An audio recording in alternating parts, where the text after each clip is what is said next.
आज सीहोर के सेकड़ा खेड़ी स्थित समाधि स्थल पर नागरिकों ने सामूहिक श्रद्धांजलि व्यक्त की और शिद्दत से 356 देशभक्त शहीदों को याद किया। दरअसल सीहोर में अंग्रेजी हुकूमत के दौरान सीहोर कंटोनमेंट के बागी हुए 356 सिपाहियों को कर्नल हिरोस ने 14 जनवरी 1858 को इसी सेकड़ा खेड़ी स्थल पर सीवन नदी के मुहाने पर खड़ा करके गोलियों से छलनी कर दिया था। इस क्रांतिकारी बलिदान के बाद तभी से आज तक स्थानीय नागरिक अनाम 356 शहीदों के प्रति अपनी कृतज्ञता व्यक्त करते हैं। आमजन यहां पहुंचते हैं। इस मौके पर राष्ट्रभक्ति पूर्ण गीत गाए जाते हैं। आज लोगों ने शहीदों के चित्रों पर आरती की और उन्हें सामूहिक श्रद्धांजलि अर्पित कर उनकी शहादत को नमन किया। Team Bharati news.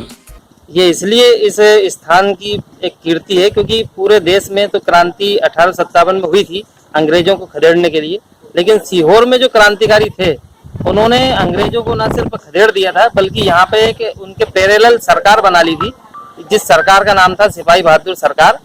इस सरकार को बनाकर उन्होंने 6 अगस्त 1800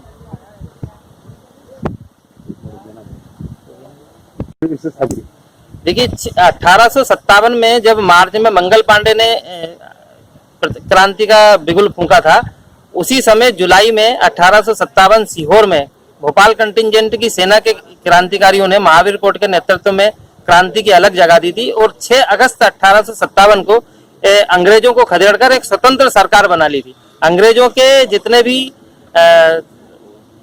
सैनिक थे उन सबको मार करके भगा दिया गया और उनके झंडे को उतार करके एक पैरेलल सरकार बनाई। उस सरकार का नाम था सिपाही बहादुर सरकार। सरकार बनाई तो उसके झंडे बनाए, 2 झंडे बनाए, एक महावीरी एक झंडा, एक भगवा रंग का झंडा था और एक हरे रंग का झंडा था और एक सरकार चलाई गई।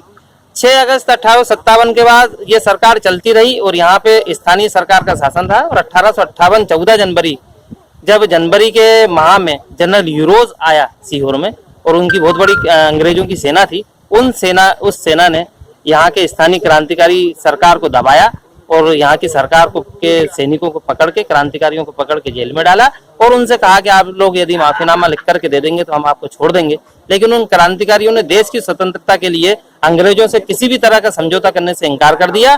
बार बार जनरल यूरोज 12 और 13 जनवरी 1858 को बार बार उनसे कहता रहा कि यदि तुम लोग हमको माफीनामा लिख करके दे दोगे तो हम तुमको छोड़ देंगे, लेकिन उन्होंने माफीनामा लिखकर देने से इनकार कर दिया। अंततः 14 जनवरी 1858 को जनरल यूरोज की सेना ने यहाँ पर एक साथ 356 से अधिक क्रांतिकारियों को इकट्ठा करके और गोलियों से भून दिया गया। आज ही वह 14 तारीख का दिन है जब पूरा देश मकर संक्रांति का महापर्व मना रहा होता है। तब सीहोर की धरती पर उस रक्त रंजित इतिहास को याद किया जाता है और हम सभी उन क्रांतिकारियों को श्रद्धा सुमन अर्पित करते हैं। Subscribe now to most exciting channel ever.